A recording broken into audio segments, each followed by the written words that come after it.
Anda kembali di Breaking News pemirsa. Badan Nasional Penanggulangan Bencana memberikan bantuan untuk korban banjir di Bekasi, Jawa Barat.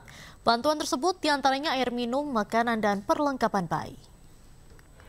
Bantuan dibawa dengan menggunakan truk dan langsung diserahkan kepada warga terdampak di perumahan Pondok Gede Permai, Bekasi, Jawa Barat. Bantuan ini berupa makanan, air minum, selimut, dan perlengkapan bayi.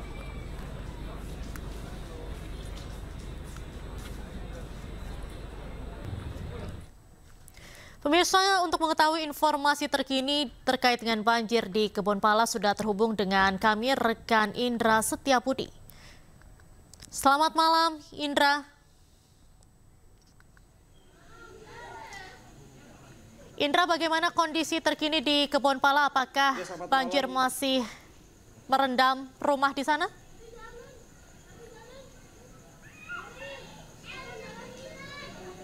Baik Diandra dan juga pemirsa, dapat kami informasikan update terkini hingga pantauan hingga Rabu malam hari ini. Diandra, kami melaporkan atau melihat secara langsung di lokasi Kebonpala di RT 4 RW 5 yang paling terdampak banjir, yang mana kemarin sempat debit air ini cukup tinggi sekali Diandra, hingga 2 meter sampai 2,5 meter lebih, yang mana pagi tadi hari tadi kita melihat secara langsung hingga siang hari ini cukup mengalami penyurutan yang cukup signifikan. Yang mana kalau pantauan kami pada siang hari tadi ini debit air sudah turun dari 2,5 meter ini sudah berangsur turun cukup signifikan di angka kurang lebih 30 hingga 40 cm saja. Yang mana ini masyarakat yang sudah sebagian pulang dari pengungsian, salah satu pengungsian atau posko pengungsian di SDN 0102 Kampung Melayu, Jakarta Timur, ini sudah sebagian banyak sudah pulang ke rumahnya untuk melakukan aktivitas bersih-bersih rumah. Dikarenakan memang pasca terjadi banjir yang cukup hebat kemarin ini menyebabkan lumpur dan sampah ini cukup banyak sekali yang perlu masyarakat bersihkan sebelum dihuni kembali. Namun meskipun berangsur surut cukup signifikan di antara juga pemirsa, ini masih ada beberapa masyarakat yang masih melakukan kegiatan di pengungsian dan masih bertahan dikarenakan lantaran mereka ini menyatakan bahwa sebagian rumahnya ini masih tidak ada listrik, dan sebagian juga mengabarkan bahwa dirinya juga berkurang dari peralatan dari alat kebersihan Diandra, yang mana perlu diketahui Diandra dan juga pemirsa bahwasanya terkait logistik pakaian bersih maupun juga selimut ini sudah tercukupi sekali oleh Pemda dari Jakarta dan berbagai instansi terkait dalam membantu meringankan beban para korban banjir ini. Dan kalau kita bisa informasikan Diandra dan juga pemirsa bahwa kurang lebih yang tersisa di pengungsian pada malam hari ini sekitar 20 sampai 25 orang saja, mengingat banyak sudah pulang ke rumahnya masing-masing dan melakukan kegiatan bersih-bersih, namun masih bertahan kurang lebih 20 sampai 30 warga yang masih bertahan di sini. Namun perlu diketahui Diandra dan juga pemirsa, tempat saya melaporkan saat ini di SDN 0102 Kampung Melayu, Jakarta Timur ini, esok hari ini sudah diberlakukan kegiatan belajar mengajar, sehingga masyarakat yang mengungsi di tempat saya melaporkan saat ini harus steril dan harus meninggalkan area pemukiman sekolah di SDN 0102 maksimal saat sahur. Dan setelah sahur dipastikan masyarakat atau warga yang masih tinggal di sini harus berpindah tempat, pulang ke rumahnya atau berpindah ke tempat lokasi lainnya, mengingat memang area ini sudah steril dan proses pembersihan pun sudah dilakukan dikarenakan esok hari kegiatan belajar mengajar sudah diberlakukan kembali. Dan dapat informasikan juga Diandra dan juga pemirsa bahwa tadi juga kami juga memantau secara langsung di beberapa RW 4 RW 5 ini proses pendistribusian makanan ini masih terus berlangsung Diandra dan juga pemirsa, dan mereka tidak kurang sekali terkait masalah konsumsi Diandra dan juga pemirsa. Mereka hanya menginginkan bahwa alat kebersihan ini harus segera support begitu, mengingat alat kebersihan mereka sebagian sudah hanyut terbawa banjir, sehingga mereka melakukan kegiatan pembersihan ini hanya dengan secara manual begitu, dengan alat seadanya, yang mana ini menyulitkan ataupun cukup sulit dikarenakan tanah-tanah ini sisa lumpur atau lumpur-lumpur banyak sampah ini harus dibersihkan. Dan mereka ini apalagi yang ada yang mesin jet pompanya ini tidak menyala dikarenakan terkena banjir sehingga tidak menyala lagi dan mereka tidak bisa menyemprotkan air bersih untuk menyiram dari sisa-sisa kotoran-kotoran yang berada di rumahnya begitu, Diandra. Kembali ke Anda. Baik, sementara itu Indra tadi kan juga dibilang ada 20-25 orang masih bertahan di posko yang ada di SDN 01 begitu. Dan selanjutnya setelah mereka sudah tidak bisa lagi bertahan karena besok akan ada kegiatan belajar mengajar, setelah sahur ini apakah sudah disediakan posko pengungsian lain untuk mereka mengungsi?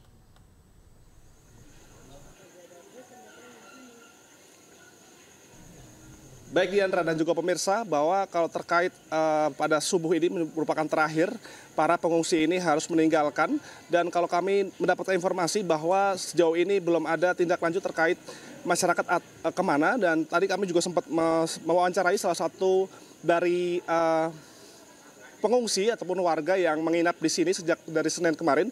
Mereka menyatakan mau tidak mau harus meninggalkan dan lebih memilih untuk balik ke rumahnya masing-masing dan akan melakukan kegiatan membersih-bersih secara dengan alat seadanya, dan mereka lebih memilih untuk, ada juga yang memilih untuk berpindah ke rumah terdekat, kerabat maupun saudara yang berada di sekitaran di Kebonpala, Jakarta Timur ini, Diandra.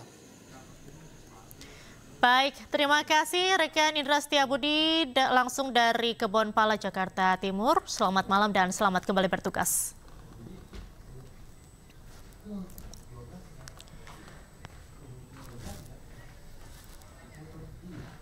Pemirsa yang Anda saksikan di layar televisi Anda saat ini merupakan visual terkini di pengungsian di kawasan Cawang, di mana pada malam hari ini Menteri Sosial Gus Ipul sedang meninjau salah satu posko pengungsian korban banjir.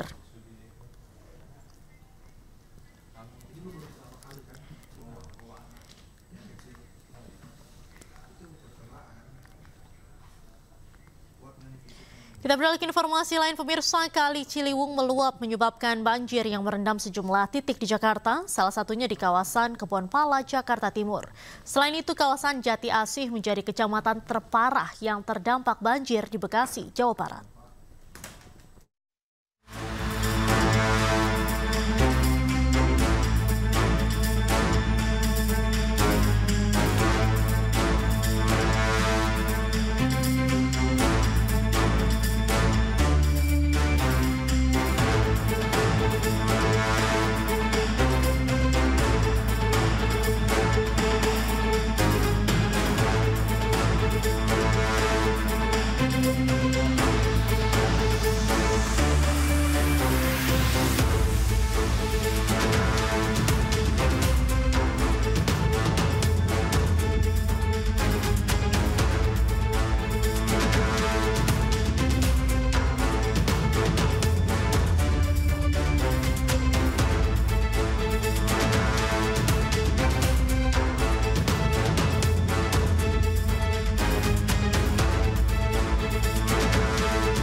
Pemirsa, breaking news masih akan kembali usai jeda. Tetaplah bersama kami.